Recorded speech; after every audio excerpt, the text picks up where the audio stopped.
here to introduce another episode of The Critical Social Worker, a revolutionary storytelling podcast. I'm your host, Christian Ace Stettler, and I think this is episode number 52.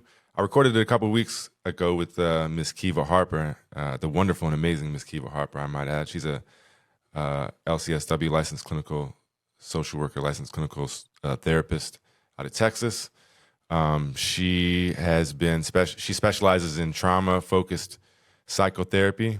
She's been doing that for almost 2 decades, and that's a long time because most folks that are into trauma are it's a fairly new to the game over the last decade or so. But Kiva has got all the experience. She's been around for a while. I'd say that she has emerged as one of the foremost thought leaders and experts when it comes to trauma treatment.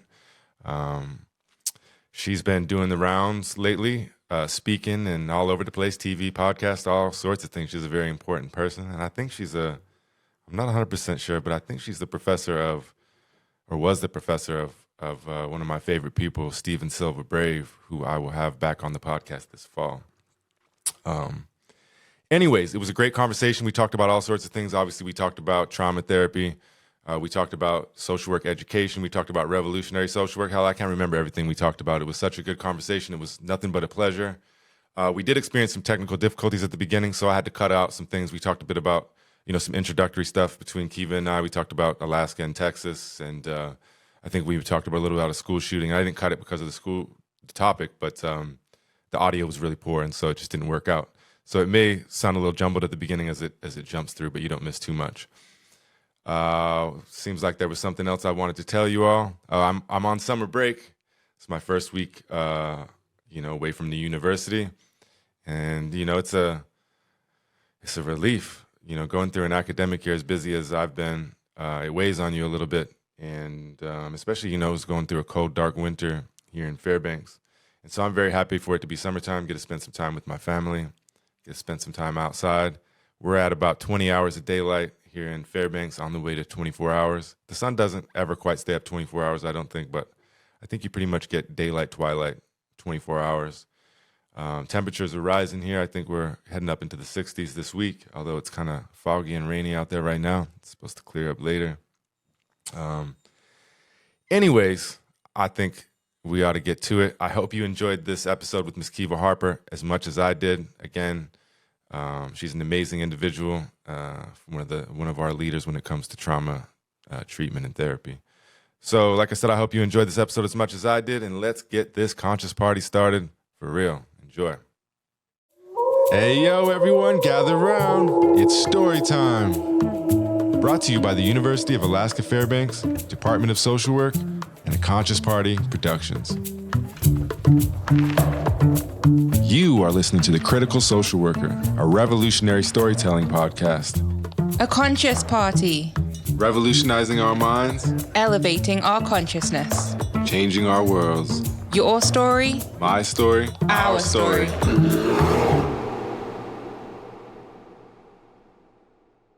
All right, everybody. Welcome to another episode of The Critical Social Worker, a revolutionary storytelling podcast. I am your host, Christian Ace Stettler, and I think we're on episode number 52. I'm here with Kiva Harper. She's joining us from Texas. Tell us a little bit about yourself. You're a licensed clinical social worker, but tell us a little bit about your journey. My journey. So when I was in school, I didn't really know what I wanted to do. I knew I was smart in high school, and I got to college and I realized I had to work in order to get good grades. And that was a rude awakening for me. And so I set about looking for a major that fit what my skills were. And I really had a hard time. I started out pre-med because that's what my dad said. And I had to break the news that I don't think we're going to make it into medical school. And then we went from there. We went to accounting, and then we went to something in business, and landed on criminal justice because I was really intrigued by studying serial killers and their minds and how their minds worked. I did know at the time that I wanted to be a therapist, but over time, going through my coursework, I took a course on family violence, and it was a social work course, and I took it as an elective. And it was in that course that I knew that that's what I wanted to do. I knew I wanted to help in some way. I wasn't sure what. But my internship that came as a result of being in that class was at the Dallas County District Attorney's Office in the Family Violence Unit. And my role was to take affidavits for protective orders. And when I did that, and I worked with these men and women who had experienced so much trauma, and my job was to get details of the most recent incident as well as establish a history. So you can only imagine the trauma that I was exposed to, and two, that I asked them to share with me without really the skills for how to open and close that back up. And I knew at the time, being young and unskilled, I knew that that's not how I wanted to help people. I recognized that people do need to do that, but I wanted to be with people more long term and walk with them through that journey. And so it was then that I knew I wanted to be a therapist, but I was almost done with school. So I finished school, went to graduate school, studied social work, and the rest is history. And then over the years, I just kind of carved a niche for myself in working with survivors of trauma and critical incidents. That's definitely my wheelhouse. I like to say the icky stuff is what I like. I just love it. That's where my heart is. Yeah, well, let's talk about trauma for a minute. One of the people that I've heard describe it in a way that I appreciate is Dr. Gabor Mate, and he said something along the lines of, a lot of people look at trauma as something that happens to you, but it's not what happens to you, it's what happens inside you as a result of what happened to you. You mind talking about that a little bit? Yeah, I've heard that something similar. Trauma is definitely, it's stored in our bodies. We're all familiar with the body keeps a score, and there's just so much good information in there for professionals and lay people about trauma and its effects. But yes, trauma, it is an event that happens to us, but the real issue is the effect on our nervous system and how it impacts our brain. All of those things are what's most important. So you can have a traumatic incident and appear to be fine, but you can have effects of that for years and years to come. Yeah, and what kinds of trauma are you seeing in folks? Because you could hear on a level of, I hear it talked about sometimes, that say a child whose parents got divorced, some might experience some kind of trauma, some might not, but then there's also much higher level, like maybe somebody who had lost somebody to suicide, or a combat veteran, or there's a number, or experienced abuse. Yes. Tell us about the spectrum of trauma. Yes. I'm glad you said that, because as far as practitioners, you often hear the term trauma-informed. And so, we do all have a responsibility as social workers, as mental health professionals, to be trauma-informed. And when I think of trauma-informed, what that means to me is that we do no further damage. We understand trauma and trauma in its context. And so any work that we're doing with someone, we don't do any further damage, and we understand the impact of trauma. So we know not to open up something that we can't deal with. This could have been beneficial to me when I was taking affidavits for protective orders. But I'm a trauma-focused therapist, so I actually focus on the trauma, and that is what we talk about. And so I do see maybe what you say, those higher level of things. We call it sometimes capital T and small t trauma. I probably do more of the capital T. I see domestic violence survivors, sexual assault survivors, combat veterans. I see family members in the aftermath of a suicide or homicide. I've worked with a few people who have had relatives murdered by police. And so that's a whole different type of grief when you intersect trauma with grief. So when you think of suicide and homicide, accidental drownings, things like that, that grief is not the same as the grief that I dealt with when my dad died of cancer. It's not quite the same. And so that's mostly what I see in my practice. I do work a lot with first responders. I volunteer with a group called Survivors of Blue Suicide, in which I work with family members of police officers who have died by suicide. And so that's a unique population, because when you layer grief, trauma, and being a first responder, there's a lot of different dynamics there that have to be considered when you're working with them. And so I enjoy doing that work and just holding space for those people. Yeah, the whole conversation is fascinating to me, and I have a lot of questions for you. Okay. So talking about, here's one angle. So you say you work with both, folks that have lost police officers to suicide. You work with combat veterans, military folks sometimes. How do you deal Yes. with some of the stigma in those professions? I mean, and beyond the professions, obviously it's found elsewhere. But how do you help them deal with the stigma side of it? With the stigma that can you talk a little bit more about that? Yeah, Which I'm saying stigma? as far as like you often hear it in military environments or police environments where it's not okay to talk about mental health problems Oh. or whatnot because you might be looked at as not fit for the job or Yes. some other way. Yeah, so the stigma of just even seeking help. I spent a number of years working for the Department of Defense, and when I was working with military veterans, that was absolutely a thing. They, on some levels, that yes, they're encouraged to go and seek help, and it's there. But for some jobs, it could be career ending. And so one of the things that I would do is ask them what their end goal was. If someone came to see me as their first point of contact in receiving behavioral health services, I would find out what their goal was. Because for some people, maybe they did want to get out. They recognize that their mental health symptoms are interfering with their work, and this is too much for them. And so I can help them in that sense. But if I'm working maybe with a pilot who has every intention of staying in and retiring from the military, then that looks a little different. And as a military social worker, you have two different roles. You're working with the client, but also you're sworn in as a civilian employee, and so you have to support the mission of the U.S. Armed Forces at the same time. And so, I didn't have the luxury of working with someone for a year to help them resolve their trauma. Pretty much, evidence shows that you can use these treatments for 3 months and the person should be okay. And that's pretty much what they give you. And so after 3 months, if you don't think they're fit for duty, then you're probably going down the path of separating them from the armed forces. As far as how did I help them deal with the stigma, really just meeting them where they are, making sure I knew what their goals were, trying to work with them. In some cases it may mean, okay, it might be better for you to see someone off post so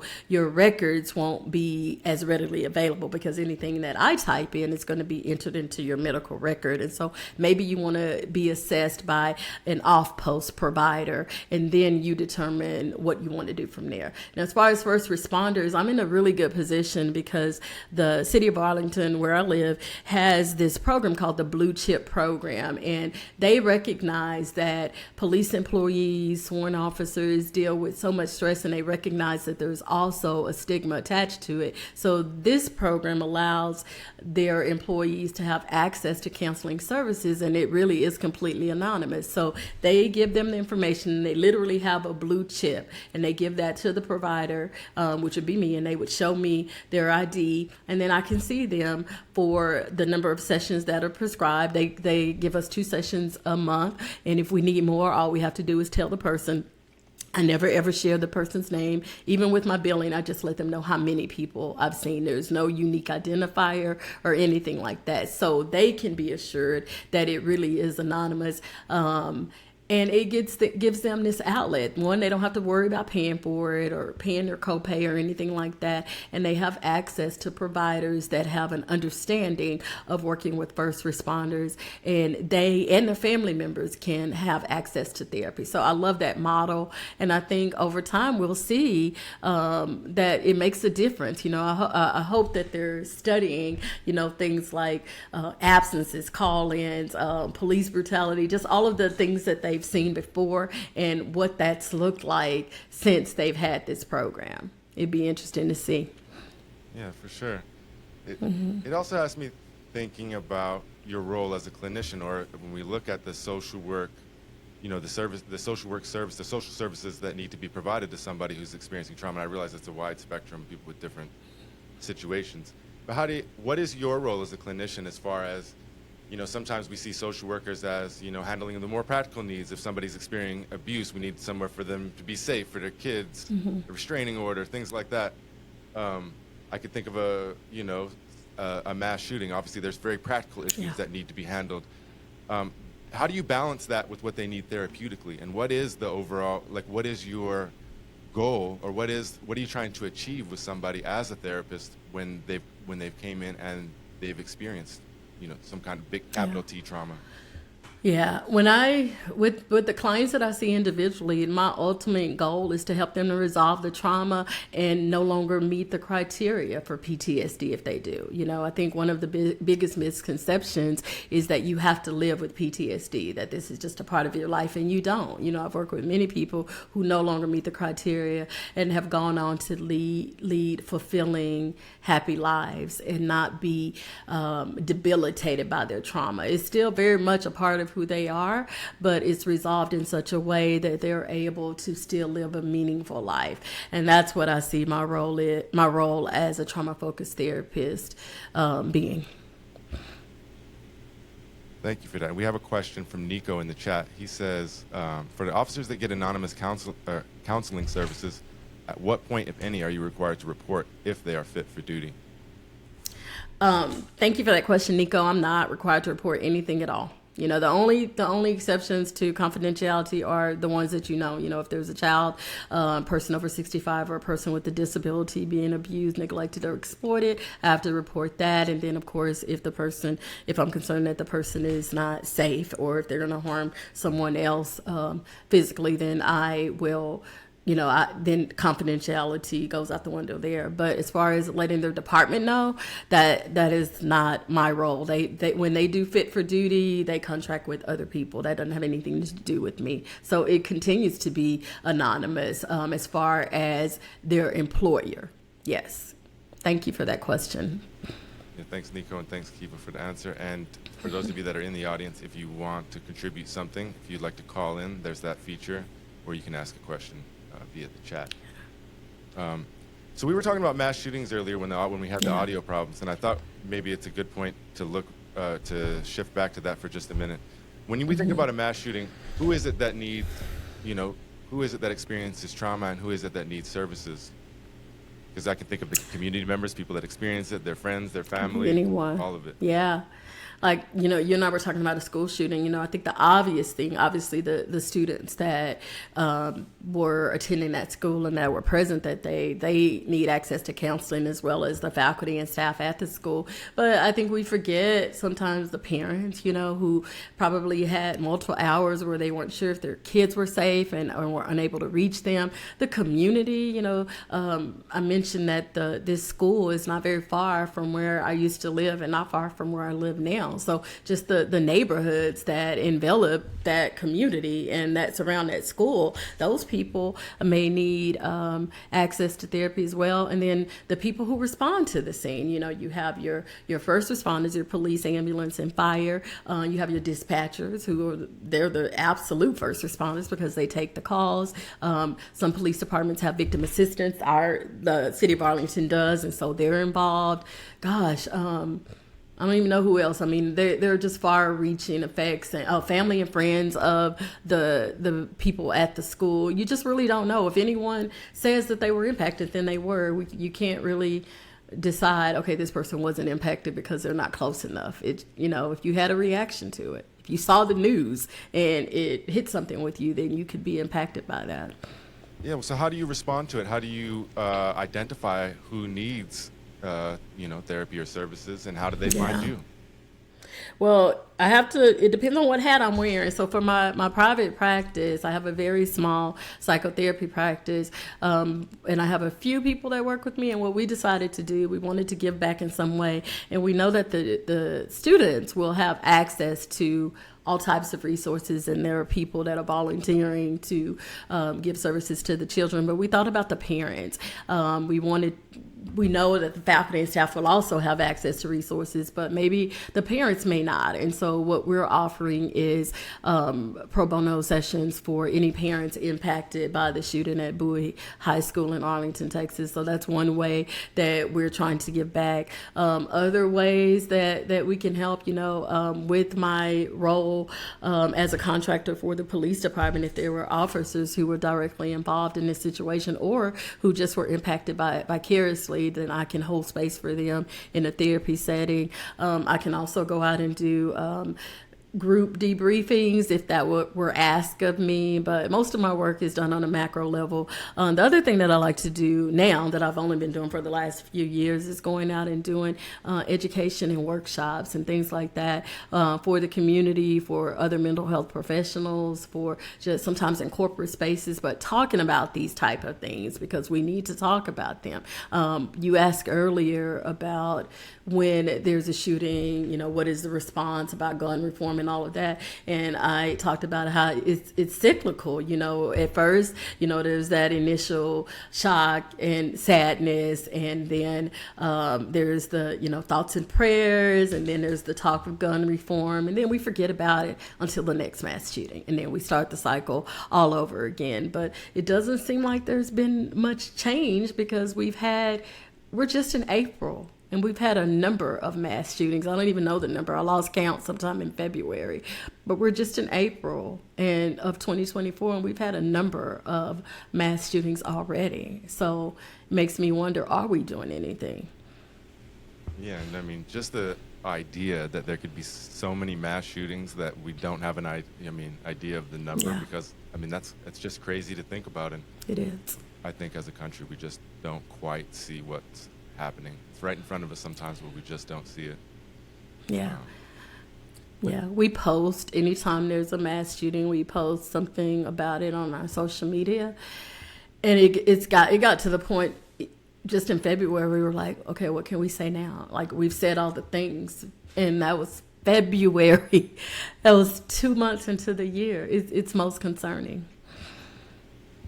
Yeah, and I think that we have a cultural problem in America. It's more than just access to guns. It's more than that. It's just the culture of guns, violence. It's everywhere. And so when we're so oversaturated with it, it becomes normalized in our regular lives. Even the way that folks talk about things sometimes. Absolutely. Yeah. Well, we have a good question from. Well, we have a good question from Elizabeth in the chat, but I have one more about this real quick. What do you think, as social workers, our role, or I should say even our obligation or duty, is to participate in the political discourse and politics when it comes to something that's obviously affecting our communities like mass shootings? How do you see our role or our obligation there? I think we have a responsibility to be involved in these conversations, to advocate, to ensure our clients know how to advocate, empower them and show them, okay, this is how you reach your representatives. This is how you write a letter. These are other groups that you can be active in. But I think that, we know about our commitment to social justice. And so we can't say that we have a commitment to social justice and be silent. So we have to speak up and say something, do something. We have to be vocal about these issues. Yeah. According to Jordan, as of March 31st, so in 3 months, there was 13 mass killings. That's astonishing. Yeah, I lost count. Seriously, it's too disturbing to continue to count. So as of the end of March, there were 13, and now we're at the end of April, and we've had a few already this month. Well, we will never move past these type of things until we as a society, as a people, are willing to look at ourselves in the mirror. Agreed. Well, Elizabeth has a good question about, let me just read it to you. She says, I currently have a minor in criminal justice, and I will start the Masters of Education program here in the fall. And I would love to know how you navigate the ethical dilemmas that come when you work with clients who've had negative experiences with law enforcement or the criminal justice system. So that's a good question. Thanks, Elizabeth. Yeah. Thank you, Elizabeth, and congratulations on your journey in education. How do I navigate that with, repeat that last part of her question again. I want to make sure I address it. Would you? Says, I would love to know how you navigate the ethical dilemmas that come when you work with clients who've had negative experiences with law enforcement or the criminal justice system. Even being a part of the Blue Chip program was one that I didn't enter into quickly, because at the time that I was asked to be a part of it, we were I mean, we still are seeing so much police brutality in the United States, but I think at that time there were like a few that had happened back to back to back. And so I wasn't sure I wanted to be a part of that because I'm still trying to figure out my beliefs and what I think about defunding and how far that goes, all of that. And so I started to realize that just like anyone else, these people need an outlet, and if maybe first responders have an outlet and a place to process what they're feeling without the worry of the stigma attached to them seeking help and it affecting their job, then maybe in some small way we can help reduce police brutality and other things. So as far as my ethical dilemmas and how I navigate that, it's very easy for me to separate the person from their behavior. Always has been in this field. And so when I look at the issues that we have with law enforcement, I recognize that it's not all officers. I know we all know that. But I also recognize that having a place to process feelings and emotions is vitally important. And if that's not there, other bad things can happen. And so I think this program allows them to have that space. Now, as far as the clients that I work with who have had negative experiences with law enforcement and others, I validate their feelings because that's their reality. I'm never going to tell them that what they're feeling is irrational or not true because it's their experience. So I just, like with any other client, I validate and support their experiences and support them through it. And I know that, I'm not going to ever tell them that what they've experienced is not true because we know that this is happening every day in America. So I hope I answered your question. I assume when you said ethical dilemma, how do I provide services to a group who some of my other clients have been victimized by? I'm assuming that's what you were asking, Elizabeth. If it wasn't, please type some clarification in the chat. Yeah, thank you. I think you did a great job at answering it. And it makes me think of a few things. One is I did an episode with my friend Haki Shakur he's in Virginia, and I asked him, what in his black community in Virginia, how do they feel about social workers? Do they trust social workers? And we were talking a lot about child protection services and whatnot. Yeah. But his answers, it didn't completely shock me, but I was surprised at the level that he said it. He said that they don't trust social workers at all, and they viewed them as basically an arm of the police or something along those lines. So how do you work with folks that really need help, because they've experienced trauma or something, but they distrust social work as, I'm not saying it's rightfully so in the present moment that every social worker is some agent of the system, but it makes sense historically why folks might feel or think that way, right? So how do you respond to folks that are in that that is their perspective, their current perspective? Yeah, that's a great question. I think for me, because I'm in a private practice setting, it may be a little bit easier because I'm not a part of any specific system. But one of the things that I do with every new client is I ask them, have they ever had counseling before? And then I also ask them if they've ever interacted with a social worker before, because there are a lot of misconceptions in the media about what we do. And so a lot of people don't even know that social workers can be therapists. They think that we all work for child protection services, and we don't. And so usually I ask them what their experience has been, and we talk about that. And then I provide education if I need to on what we actually do as social workers and what my role will be with them. And that I don't usually have any problems after that. Yeah, I like what you said about, just being upfront and meeting them where they're at, but also telling it to them how it is.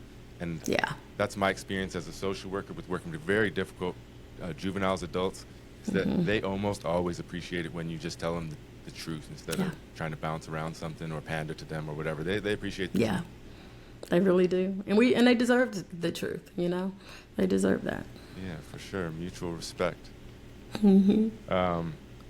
Seems like I had another question lined up, but I forgot it. So let's talk a little bit about education. And when I look at it, it's a hot topic on this podcast, because when I look at what I think social work education should be, it should be a place where we can grow and become more fully human or more fully ourselves so that we can go out and help others do the same. And I know it's more complicated than that, but essentially. But oftentimes, with the social work education, like, for example, an advanced standing master's program, you would be rushed through 5 graduate classes a semester, plus an internship, plus whatever else you have going on in life. And so oftentimes, although we preach self-care and all of these things, oftentimes we don't really have the opportunity for a transformative educational experience.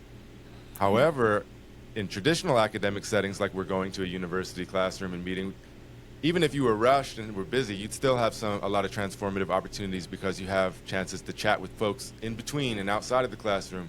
But post-pandemic, many programs have moved more and more online, more and more asynchronous, more and more in that direction. So how can we make or go back to having transformative education for our students, so we're ensuring not just that they're checking the boxes for a degree, then they can pass the exam, but that they're having a transformative educational experience so that they can, grow themselves and, like I said, essentially help others do that as professionals? That is such a great question, and it's one that's particularly relevant at my university. A few colleagues and myself have been working to decolonize our syllabi and just all of the things that we do in the classroom that came out of colonialism. And so one of the things that I've noticed is that students are so focused on grades. I got to get an A. When is this due? And they miss the process. And no matter how many times I tell my students, I want you to be present. Grades are important, but if it were up to me, we wouldn't have any at all. But I do have to measure your learning. But I really want you to learn this material because that's what's important. If you really embrace the material, learn it, everything else will come. Don't worry about the grades. But that's been really hard. And so each semester I try something new. This past semester, what I told my students, because I recognize that a lot of them need the structure, but I also told them that our syllabus and the due dates are suggestions. I recognize that you have to manage your own time and you know what you can and can't do. I'd rather you turn a paper in a week late than to meet the deadline, but you're tired, exhausted, worn out, and you're not giving me your best work. And so I have a policy in which as long as all of their work is in by the last day of classes, we're good. And they can pick and choose what assignments they want to do first, what they want to turn in later, earlier. So it works pretty good. I've had quite a few work ahead and turn things in sooner in anticipation of other deadlines in other classes. And then I have a few that are, turning things in late, but it hadn't gotten out of control. And I think they like having the autonomy and the control over their own learning experience. But just that thinking of, I got to get an A, when does this due? That still creeps back in, and we can't ever seem to just relax and learn. And that's what I'm trying to figure out the balance between, learning and figuring out what the grades are. And if you have any suggestions, I'm so open to hearing anything that's going to help. Well, I think, you touched on a lot of really good points. And I think that another element that's thrown into it is the emergence of artificial intelligence. And so I used to facilitate talking circles that I learned during some educational experiences I had with Alaska Native elders in Alaska. And they worked out really well, but then the pandemic hit and most of my classes have been moved online for the most part. Yeah. And so I incorporated blogs. I just created a WordPress blog site. And they worked out really, really well until AI came, and now many of the blogs are full of just AI drivel, I would say. And so I experimented with small projects where I gave them several options, and they could choose how they wanted to interact, and they could do them at different times, like you said, giving them some autonomy. I like that. Yeah. And it worked really well. So I think I'm eliminating the blogs, those kind of casual written assignments, because it doesn't mean anything if you could just construct anything. It's all about your personal experience and your personal thoughts and reflections. So if we're not doing that, we're just I'm wasting my time reading it, and you're wasting your time asking ChatGPT to create it. So I've been doing these small projects, like we do radio shows. They can participate in the podcast like this. They can write a letter to the editor. They can create digital short stories. So different ways that it makes it a little more complicated for you to have somebody else or something else create it. And it has to be personal, right? You have to to inject your personal experiences and thoughts, but it's a challenge. It is. It really is. Each semester, I try new things and just try to see what lands and what works. But you're right. The AI threw me for a loop when that came into play. I'm like, wait a minute, what is this? This is too much, you know? But maybe AI shows us that we weren't doing education right in the first place. And Maybe. that we're doing something that, in Western education we've done traditionally, but it really hasn't worked all that well in a lot of ways. No. So, kind of you could either accept the AI, I guess, or you can make things more personal and transformative and, like project-based stuff. I think that's the best that we can do, and we have to evolve whatever the future gives us, I guess.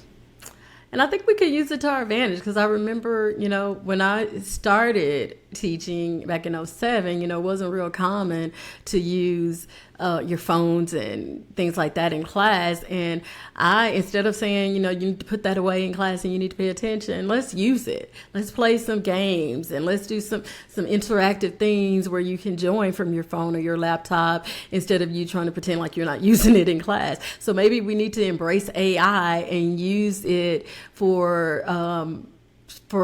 some better purposes than just, spewing out some stuff that we can put on a blog. So maybe that's one thing we can learn to do.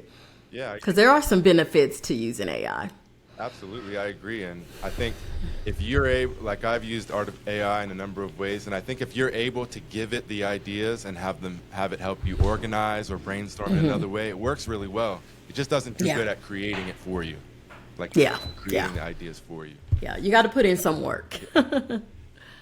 All right. Well, another element that I think is important for education is decolonization. And a lot of people look at it in different ways. But what does that mean to you? How do you look at decolonizing education or decolonizing social work? What's your angle?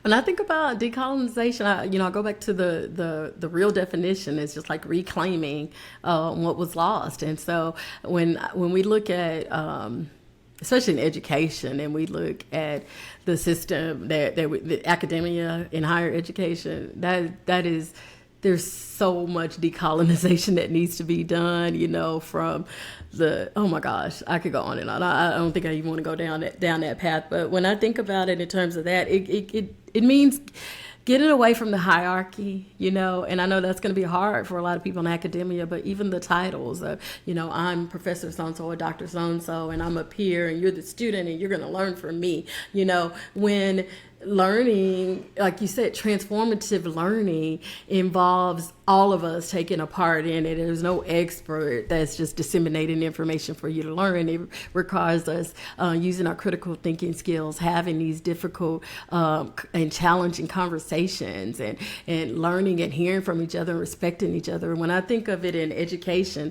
that's what I think of. And when I think of it in social work, I immediately go back to my own education, in which every theorist that I learned about was white. I don't think I learned about a single theorist of color. I've had to do that on my own time, in my own professional development. And so when I look at my education and what I learned, I have a responsibility to fill in the gaps, to serve the communities that I serve, because the things that I learned were not meant for them. And when we think about the DSM as it relates to clinical social work, that was never meant for us, ever. It was never meant to describe what was happening to people who look like me at all. And so bridging the gaps, I have to understand that, the way depression may look in my 35-year-old Black female client may not be necessarily what's shown in the DSM, because that's not who they had in mind when they were putting it together. Yeah, you make me think, like, so even if you had, and I'm not speaking for everyone, I'm just using some examples I've seen.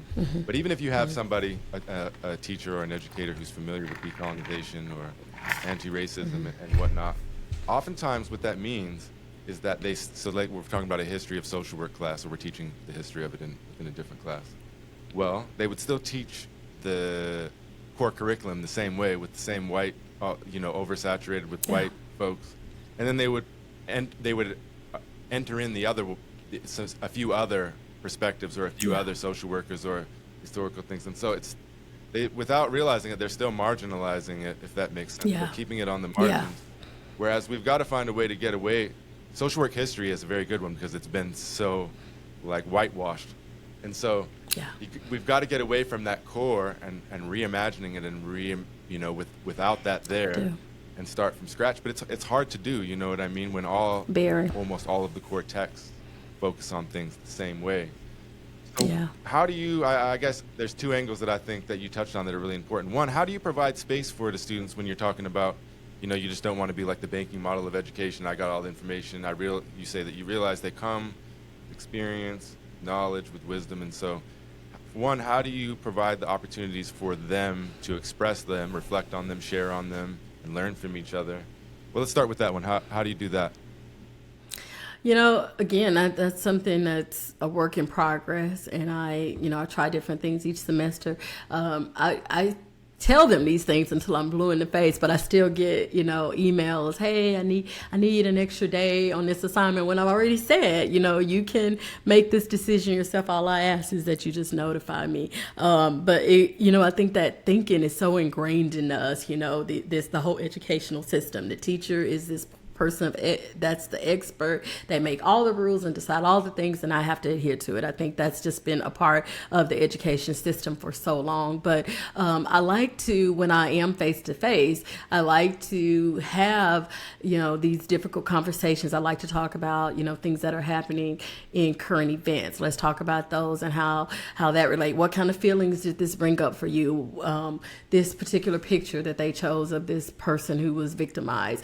How do you feel that they chose this picture? We talk about those things in class.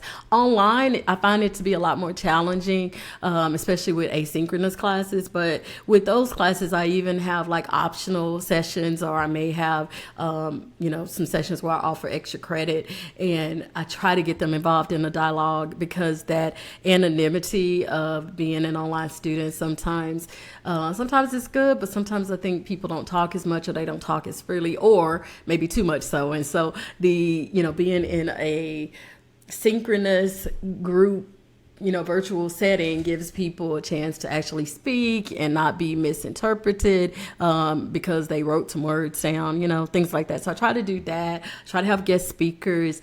And again, I don't proclaim to be the expert. I'm still learning, and I try new things all the time. And I like to see what other people are doing.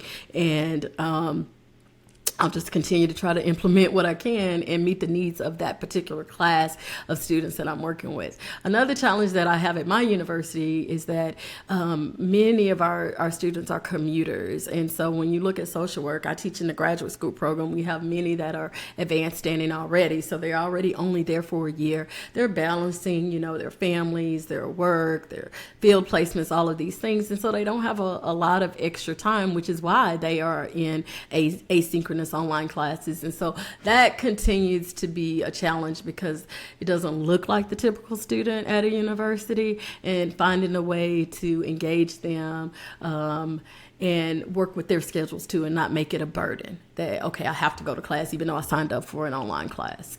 Yeah, absolutely.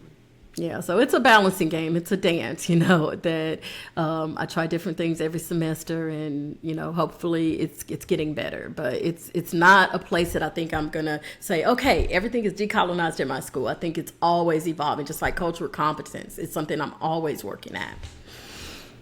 Yeah, and what about going back to what we were talking about earlier about providing diverse curriculum, for example?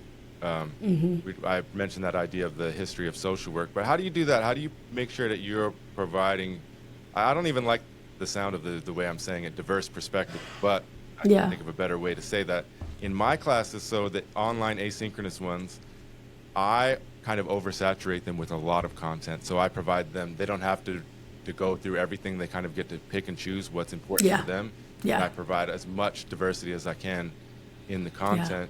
And that has a positive, because it allows them, like I said, the autonomy, and it gives them some choice in what they're interested in and opportunity to follow the path that they want.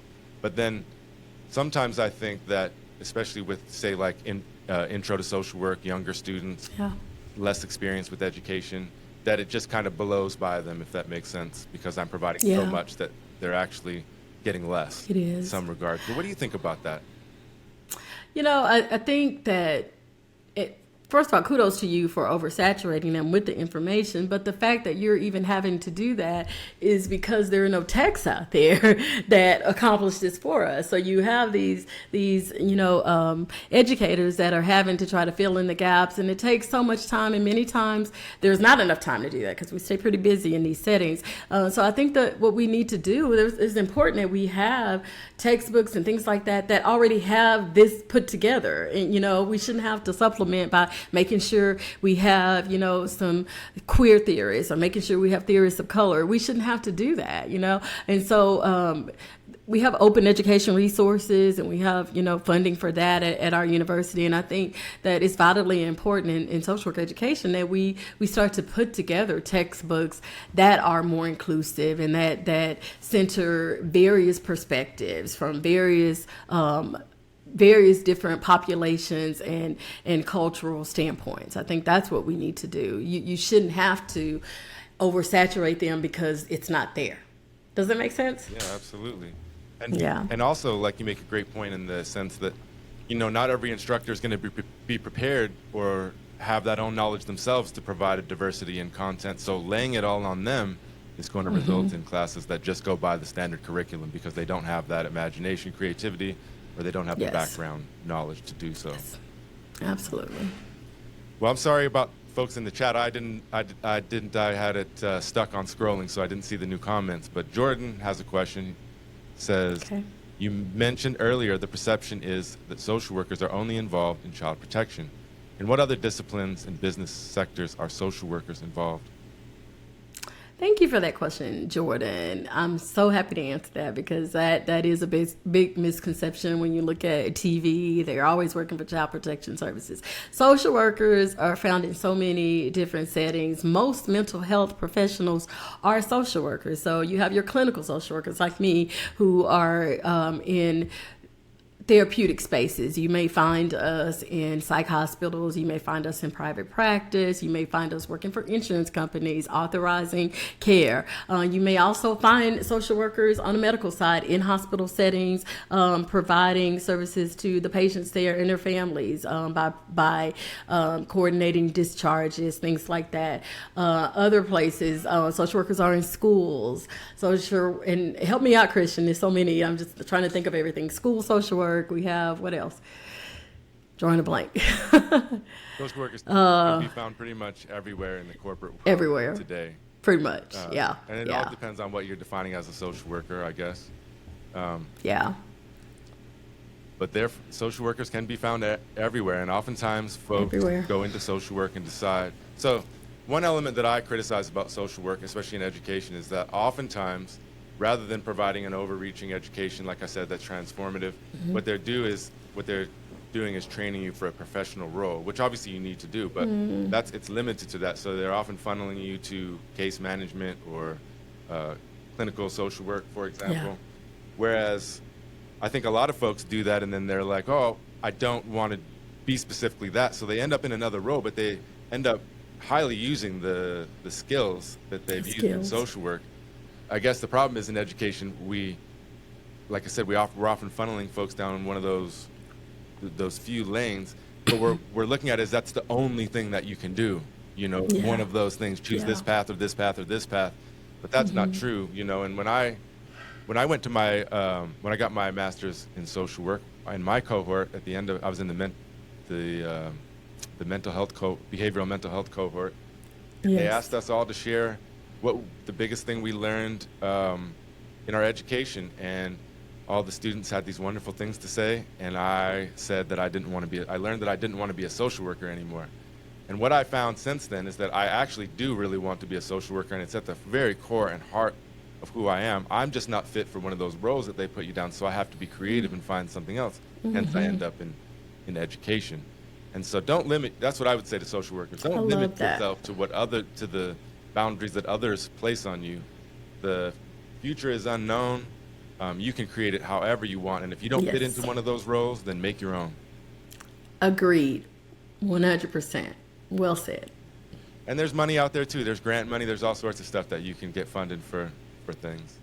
And you don't have to be poor and be a social worker, Jordan. Just because you're a social worker, you do not have to adopt that martyrdom that you have to be poor in order to help people. I think that's one of the problems with our profession, is that we feel guilty when we are making money doing what we do, because it's supposed to be so noble.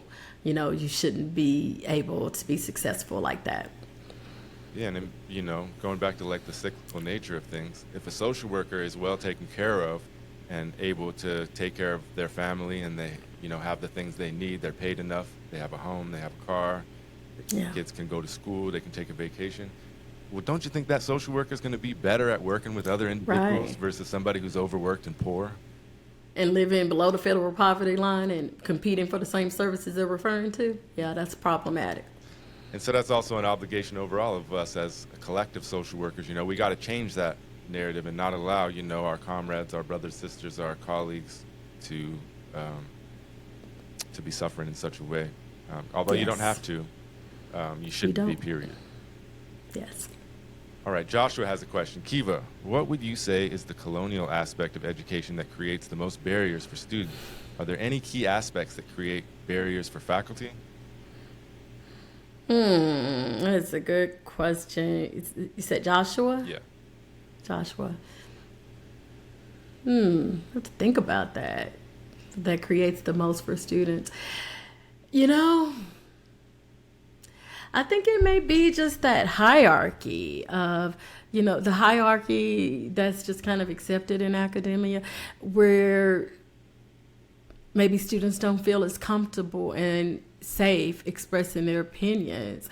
I think that may be one of the biggest barriers. You notice when you're in a doctoral program, they see you as colleagues, and you address your professors by their first name, and you see each other as colleagues. I think if we did that in undergrad and graduate school, I would love to see what might happen if we did that, if we saw our students as our future colleagues and we treated them as such, instead of seeing ourselves as an expert that's disseminating the education. I think that may be probably, that hierarchy may be the biggest barrier. As far as faculty, what do I think is the biggest thing? I think it may be one and the same. That same hierarchy, I think affects faculty in a different way too. I think it's real easy to kind of get caught up in that. You know, it's even hard for me sometimes when I hear a student call me by my first name, because my natural inclination is, oh, they're being disrespectful. But, you know, now that I've transformed my mind, or I'm in the process of transforming my mind, I don't see it that way anymore, but I can see how other people would, you know what I mean? And so wanting to maintain control of your classroom, thinking of it in terms of classroom management, but it really is a control mechanism, and it's keeping people from freely learning and engaging in a transformative educational process. And so I think there's a lot of things about just the academic environment that we probably need to look at again, because it's been around for a long time. It may be some of the things that we do are not serving the same purpose that we would like for it to serve now. Your comments make me think, you know, sometimes my students are older than me, and your social work has a lot of non-traditional students. So Absolutely. it's really absurd for me to look for that respect thing from a title from somebody that's older than me, for example, or has just as much life experience. Yeah. That's so funny you say that, because I had a student once, and I usually call my students by their first names, and I had this woman in there, and in our graduate program, I can have any students from ages 21 to 61 in any given class. And so there was an older black woman, and in the black community, you got to put a handle on that name. You don't just call someone by their first name. And I just could not call her that, and I constantly put a Miss in front of her name, and it made me feel weird back then. This was earlier in my career, long before I was even introduced to decolonization. But I would feel weird because she was the only one that I called Miss, but no matter what I tried to do, it did not feel right calling her anything other than Miss and her first name. And so now I would embrace that and be very open with that. You know, this is part of my culture. This is what I was taught, and this is why I address this person in that way. And, you know, what happens in your culture? Let's have a dialogue about this. You know, what do you think about this? How does this make you feel? Like, I would handle that completely different knowing the things that I know now. So yeah, like you said, in the classroom, if you think respect is calling me by a title, then that's gonna cause some problems. And who am I to have someone who is my elder address me in a certain way? That doesn't feel right to me. Sure. And I think about I'm not going to call anybody out by name, but even some of the students that are in the chat are non-traditional students that I have that had tons of life experience. And they, even though they're allowed to call me whatever, I make it very clear they can call me whatever they want. And in our academic situations, they almost always still refer to me as professor. And I just think it's a mutual respect type of thing. You know what I mean? So. But you give them options and they choose, and that's the difference. Yeah. Than saying I'm Professor Stettler, and this is what you will address me as. You tell them they can call you whatever you want. These are some of the titles that I go by, and then they choose what's comfortable for them. I love that. Yeah, and I think it naturally progresses that, because it's hard too. Sometimes you want to, I wouldn't say you want to, but you feel naturally inclined to be friends with some students because, you have similarities in age, similarities in a lot of things. And I think you can be friendly with students for sure. I think that, that these relationships that I'm talking about, what's beautiful is how you see they naturally evolve, and they do literally become our colleagues. And it happens fast. You think time moves slow, but it happens really fast. And so I have a lot of ex-students that are now professionals that, are my friends now. It's pretty cool. Yeah. Friends and colleagues. All right. One thing I was going to say to add to the, that I see colonialism show up in education is just the acceptance of the status quo, that things are the way that they are, and that's how we have to go through things. And even as we were talking about jobs and stuff, how you can, create something new, use your imagination. I think that's what I see, especially in social work education, is this acceptance of the way that things are the way that they are, instead of challenging that they might be different, or they might be different than we actually even perceive them, or they've been presented to us. But capitalism is everywhere. Almost every single one of us would have grown up watching TV for a big portion of our lives, and that comes with advertisements and all sorts of stuff, and those things are ingrained into you. And you even mentioned, I think you mentioned like remembering what we forgot. Was that you that mentioned that a minute ago? Remembering what we forgot? I mentioned it earlier with colonialism, I can't remember. But anyways, I think about it as in, like, back in the days, whatever that means, is that we would have been told a lot of what we know, almost everything that we know, from our parents, our aunties, our uncles, our community members, our grandparents. Whereas in modern days, a lot of that has been dwindled down, and we don't get those same stories that stay with us. And instead, we're told stories on television and wherever else. Even school, right? We're put in school instead of raised in some ways by our parents. And so that's what I mean, challenging the status quo, trying to look at things about how we can kind of reconnect ourselves to what was lost. That's how I see it playing out. I love that. I love that perspective. All right, we got some more questions. Jordan says, is it assumed that HBCUs, historically black colleges and universities, and Hispanic serving institutions are better at offering education that is more decolonized than predominantly white institutions? So I guess they're asking, do you think that those universities... I don't know the answer to that. I know I wish I had gone to an HBCU. I mean, I don't know that I would say it's coming from a decolonized perspective. When I think of HBCUs and Hispanic serving institutions, I think of it more from the perspective of they are meeting the needs of those particular students. They're having programs, curriculum, all of those things that are relevant to the people that they're serving. You know what I mean? So if I went to an HBCU, I would like to think, one, I'm going to have more African-American professors. I'm going to have more professors that look like me. I'm going to have community there. There are going to be things that are just understood that I'm not going to see at a predominantly white institution that I'm going to see at an HBCU. As far as the curriculum, I do believe I have some friends that have gone to HBCUs, and they do learn. I think it's more what you said you do, Christian, in your classes. You kind of saturate them with multiple perspectives. But I still think the foundation is probably a lot of what we learn at predominantly white institutions. Now, I don't know that for sure, Jordan, but I think when I think of those institutions, I think more of the experience that they give the students, and the students are able to find a community in those spaces that they might not be able to find in a predominantly white institution. That's what I think. I'd love to hear what you think about that, Christian. Yeah, and I don't know the exact answer, and I'm sure it varies from classroom to university to campus and all that stuff. But I would say that colonization finds itself into everywhere, into every kind of, I shouldn't say each, but what I mean by every, but I mean whether it's black, white, or whatever, it found its way into there. And so I would say in the current day, many black folks and other folks are colonized just like, and I mean this by in the mind, colonized in the mind, just like everybody else is. And so I think it's both an individual and a collective effort. But I would agree with you that I think that it would be the experience at a like, for example, a historically black college or university, the experience of maybe not being saturated with the oppressor all around you. Although the oppressors can be black and white. That part right there. They can be both.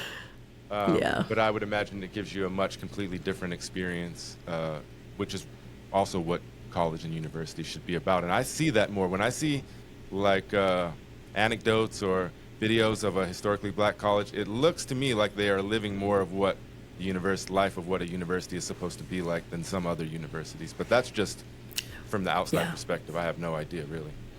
Yeah. But so many of them still use the same text that we do. So, it's the same information with some of them. So I think they're probably doing a lot of what we're doing, trying to supplement what's out there with more diversity. Yeah, sure. Yeah. All right. Well, we're kind of getting towards the end of our time. I wanted to ask you something circling back to trauma that I forgot to ask, was what do you think is something, or many things, what do you think people misunderstand about trauma and they get wrong when we're thinking about it or talking about it? So many things. I think the first is that trauma can't be healed, and it's something that you have to live with, and you can heal from trauma. I think that's the most important thing I want to make sure is said. And then another thing about trauma is that trauma affects us in many ways. It can affect us physically, but emotionally, because the trauma affects our brain. And so understanding that trauma responses are, there's so many different trauma responses we may experience, but that doesn't necessarily mean you have a mental health disorder. And with communities of color, we pathologize, these trauma responses, and we are labeled with diagnoses like bipolar and schizophrenia and ADD and all of these things when they're responding to a trauma. And I just wish that we talked more about trauma and people understood it in its context before we're so quick to label people with other things based on the symptoms that we're seeing. I hope that makes sense. It did in my head. I don't know if I articulated it well. I really appreciate it. And I think trauma is one of those terms that it's been continuously emerging over the last, couple of decades, or at least the last decade. And it's just something that's often misunderstood when things, make their way into popular culture and whatnot. Yeah. They kind of, become, kind of misted in what it is covering, what it truly is. I think so too. I think David had some good points. Just to go back to the HBCUs, he says, although I've never been, it offers the students a black experience, and that's a very good way to put it. And I think HBCUs gives people of color the opportunity to be around other people of color who are successful, and I think that's a great way to put it, David. Very to the point. Yeah. My niece daughter, when she went to undergrad, I really encouraged her to go to an HBCU. And the reason for that is I feel like she has enough time to deal with the world and all the realities of being, a young black woman in the U.S. So why not go to a school for 4 years that centers who you are and teaches you how to love who you are and teaches you what's beautiful about us before you go out into the world? And she did. And she did graduate school at a PWI I, and she values that experience so much. And so David, you mentioned not going to one, and I wish I had gone to one, because I feel like that experience is something that really would have transformed who I was as an adult if I had that, because I never did. I was always at schools where, it's me and one or two other people that looked like me in the classroom. I never got to experience being in the majority until I started to travel as an adult. And I still remember my first trip was to Jamaica, and to be in a place where everyone looked like me was amazing. I'd never experienced that in my entire life. And so I think that's the Black experience. So very well said, David. Thank you for sharing. I have a couple thoughts that I can add some perspective on that. One is, I remember I went, my wife is Black, but we went to, she's from the UK, not African American. So a lot of the stuff is new to her too. But we went to Philadelphia for a conference with the MOVE organization, if anybody's familiar with them. But anyways, we were in Philly. We got there and we were starving, and so we went into McDonald's, and it was all Black people. And I sat there and I was like reflecting on it, and I was like, as much as I've been around Black people in my life, I don't know that I've ever been in a situation in my life where I was literally the only, I'd been around like Indigenous and Native people in that context, but I don't know that I'd ever been around all Black people, and I was the only white guy. And I was really thinking about it, and I was like, this may be the experience for many other folks in the world. And, everybody was, there was nothing unusual other than, if that makes sense, everybody was fine. It was just a moment for me to reflect and how much I took for granted, what other people's experience might be. Yeah. And then another situation was that I was, for a couple of years, I was a multicultural program coordinator at Utah State University. And so this is even in a rural area of Utah, so it's almost, people that live there are almost all going to be white, Mormon, LDS people. And when I started the job, I can't remember who it was, but somebody was showing me around the student services building, whatever, I can't remember what it was called. But I was supposed to advise, or I wasn't supposed to, I did advise the Black Student Union. And so they were trying to tell me where I could find students. And they walked by this lounge, and I think it was called the Multicultural Student Lounge. And there were not all, but many of the students of color were in this room. And I remember the person that said to me, that's where the Black kids hang out, or the Black students hang out. That's where They found community, yeah. So, to make a long story short, to integrate myself within these other communities, the communities of the students of color, which are limited, right? I just went in the room and I'd just sit in there and talk to them, like casually, for to try to build trust and whatnot. And a couple things that I started to think about when I was in there, why do all the students of color hang out in here and not amongst the rest? And I think that's a complicated question and a complicated answer. But something else that I noticed was that many, not all, there's plenty of that didn't, but many white students would feel a tinge of resentment that the students of color had this lounge to themselves. And there was no sign saying like a white person couldn't enter. And there were white students that fit in a little bit as well, and I was in there. But it makes me reflect, like, why would white students have like the whole state, the whole town, the whole campus to themselves for the most part?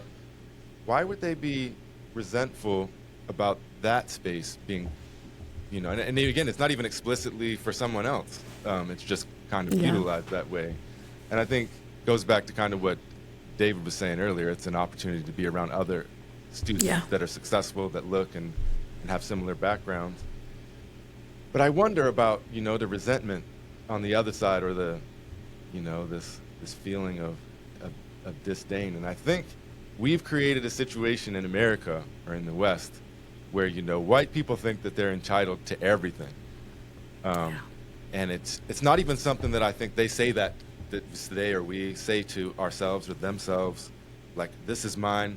It's just something that's been ingrained, where everything was yours. The movie, the TVs, the everything, and so on and something. And I even remember, like, when I was a kid, if you remember that show, Hanging with Mr. Cooper came out. And Black shows that came on TV. And I remember at that time, I remember hearing several adults remarks, something along, there's too many Black shows on TV today, or something along those lines. And so I guess what I'm trying to say is I have empathy for those students just because of how they came up and the things that they, But at the same time, white people, individuals collectively, we got to have a reckoning and realize that, we got to be willing to, accept and respect, and Yeah. when other people need space, or when they create space for themselves, and not to be offended by it, because it really has nothing to Yeah. do with you as an individual. It doesn't. People need their community. They need spaces that are just for them. They do. Yeah. It's important. It's very important. Those students at that university in Utah, they found each other, and they found a space that was a safe space for them. And the first thing that someone wants to do is to get rid of it, because they're threatened by it, because they're not able to be a part of it. Like you said, even though they have the whole rest of the university, it's certainly problematic. And I think, when we think about decolonization and privilege, and, the thing about privilege, we don't ask for it. It's nothing that we wanted. We're just born into it. However, privilege is definitely, we benefit from it. People benefit from the privilege that they have. And it's hard to admit it, but even though we want things to change, it's hard to admit that if these things change, I'm not going to benefit from my white privilege or my heterosexual privilege or my whatever privilege anymore. And I think that's the hardest part. Mm-hmm. Well said. Well said. And I also view this as something collectively like that we need. We all just need to come together, and we need to, I think, going back to having talking circles or spaces in classrooms, that's what does it, right? That's the opportunities that we're providing for folks to come together. And that's how it worked for me, to be honest with you. I was always somebody that hung around with non-white people and whatever. But when I look back at my ideas and thoughts, they weren't ideas full of mean. I wasn't trying to be mean, or I wasn't trying to be racist or full of vitriol, but I had all sorts of racist ideas. Yeah. And, it really took me, sitting with other people and listening for long periods of time in one sitting, but also days, weeks, months, semesters, years. And it's still, it's an ongoing thing. There'll be all kinds of times when I'll be thinking about something. I'll be like, well, you need to check yourself, Christian, or you need to check yourself, Ace. Yeah. You're saying things that if you heard somebody else say that, you wouldn't like that, if that makes sense. And I think that's a responsibility for us as human beings, but also as social workers, to take on that and to learn and grow. I agree. We have to grow. You cannot stay stagnant. That's not okay ever. You have to evolve. You never arrive. And I think that's the biggest lie we tell ourselves, is that I've accomplished this. No, it's an ongoing thing, always. Okay, we've got questions still coming in, so let's try to get to these. Okay. Jordan's got another one, and I keep calling you he, but I don't know. I'm not sure who Jordan is. So they asked, you've mentioned your work in higher education and that you have a private practice. Do you ever have occasion to speak or write publicly about any of the topics discussed today, or any other topics? I actually do. Thank you, Jordan. I write articles on my LinkedIn page. Hopefully you'll follow me, Kiva Harper, LTSW. I've posted a few articles there, and I've written for some industry publications. I have an article in Essence. I've done Reader's Digest, local newspaper here. So I've definitely had an opportunity to do some writing, and I get a lot of opportunity to do education in the community, and I really enjoy that. At this stage of my career, being in it for 20 years and then doing the work that I do can be really taxing emotionally on me, and so I'm kind of moving away from seeing clients individually and doing things like providing consultation to organizations or other people in private practice, providing workshops, and I love the writing piece. So I'm so glad you asked that, Jordan. But please go to my LinkedIn page. You should be able to see a few articles, and then if you just kind of scroll through there, or if you just Google me, you'll be able to see some of the articles that I've most recently been interviewed for. Yeah, right on. And I just started trying to do in my classes is actually I never really took LinkedIn seriously. I'd see emails that somebody viewed your profile or something, but I never really paid attention to it. But over the last couple of months, I've realized what an effective tool it is, and it's more serious than, say, Instagram or something. You can literally connect with folks that have similar roles, people that you want to look up to, niches, things like that. And so in my classes, I've made it an option. I don't require it, but they have an option to fulfill points by signing up for LinkedIn and connecting. And so, ooh, I like that. A lot. I'm going to steal it. Look for Kiva Harper. You can look at my profile or whatever, or search her and follow her on on LinkedIn. And these are ways that we can all stay connected as social workers, especially as social workers that are doing things a little bit differently, challenging the status quo, decolonizing, Yes. all of these things. Yes. I also want to add that I'm also on Facebook and Instagram. My name is not that common, so you should be able to find me pretty easily. LinkedIn is the place where I publish the articles that I make. I will share a post on the other platforms, but they're more prominent on LinkedIn. So that's my largest following, but you can follow me on other platforms if you're not on LinkedIn. And I wanted to mention a comment that David said. He said there's a control factor that plays into our society when it comes to sharing the environment. This land was shared by the natives until greed came up. And I just want to touch on that because I just showed the film. We watched it together in my Alaska Native Rural cohort last week. And it's Bury My Heart at Wounded Knee. And it's just an HBO film released in the 90s, I think. But it tells a multi-generational story. The story, everybody knows the name Sitting Bull at least, or you know, Wounded Knee or Standing Rock, which happened recently, but there were previous events. Anyways, the point that I want to make in that movie, they were trying to give the Lakota, they'd already moved the Lakota folks west into the Dakota territories. And so they'd already been removed from their homelands, established new homelands over the next century or so. And the gist of the movie is about Senator, I think his name's Henry Dawes, the Dawes Act, right, where they tried to divide up the land amongst the American Indians. And so the Indians, Native Americans, you know, looked at land collectively, right? There's different, it's not that simple, but it was viewed more collectively, and people didn't own individual lots of land. But that's what the Dawes Act was trying to get them to do, was to accept these smaller plots of land. But these plots of land were like hundreds of acres. And the point that I want to make is that society, the Western world, capitalism, colonialism has crept up on all of us. And, you know, like, what are you getting for the money that you spend today? It's getting shrunk and shrunk from, you know, like where they were putting Native Americans on giant reservations, shrinking them to shrinking them to shrinking them. Now Native Americans still have reservations, very shrunken reservations. But almost all folks in today's world, you know, struggle to find space and housing and things like that. So they've shrunk that space so many times that now, you know, for a couple $1,000s, you might get a little square without a balcony or a window that opens to the outside world. Yeah. And so that's just what I wanted to mention. I think that historically, oftentimes we're unaware what's happened to us and how much what we had has been dwindled down to where now all we want now is what we already had at one time. Yeah. Just to make sure we covered all these. David asked the worst question.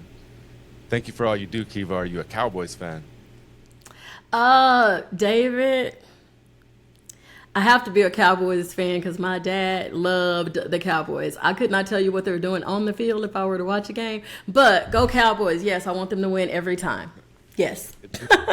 It's so funny because I could really care less at this point in my life. But when I was I couldn't even tell you who's on the team, honestly, but I want them to win. I know that much. When I was a kid, I hated the Cowboys. It was like a topic of discussion because there's so many. I grew up in Salt Lake City, Utah, and there's no NFL team, so you know people adopt other ones for various reasons. And the Cowboys were super popular, and I just hated them. Why do you hate the Cowboys? They're America's team. Yeah, not my America. David, help me out here. I'm hoping David is a Cowboys fan. That's why he asked. I think as a kid and a sports fan, you oftentimes choose one of two things. You choose the teams that are really great, or you choose like a team to resist and like hope that they overcome the giant. And so I always hated the Lakers, and I always hated the Cowboys, and I had resentment against like the Chicago Bulls, although I had. That's so funny. But I hated them all.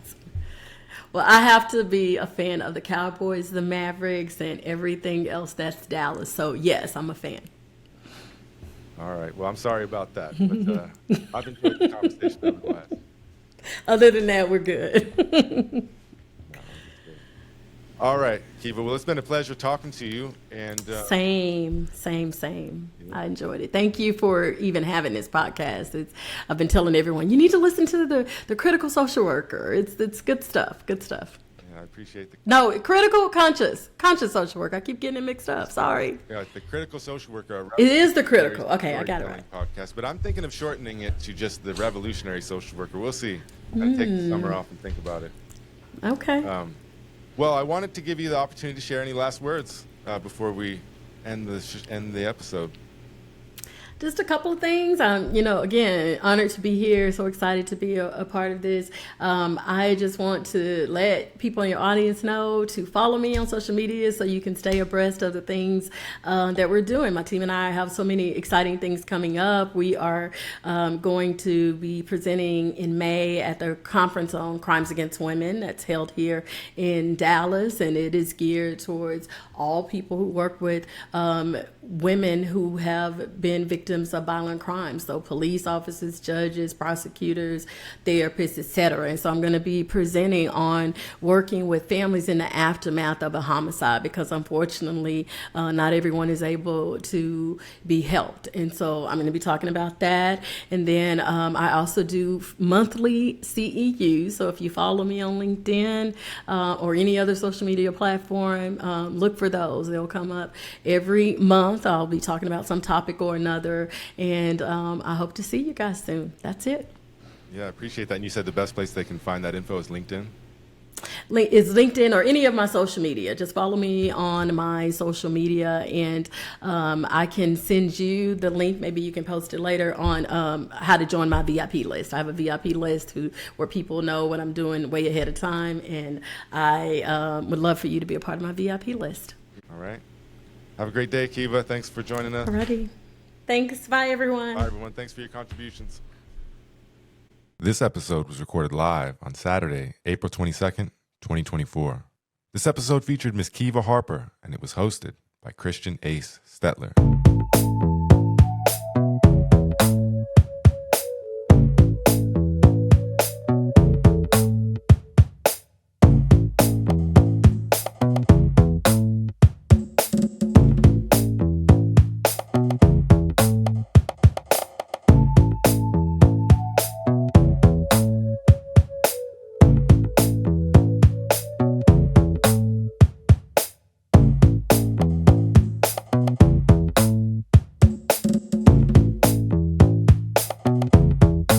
Brought to you by the University of Alaska Fairbanks Department of Social Work, this has been a Conscious Party production.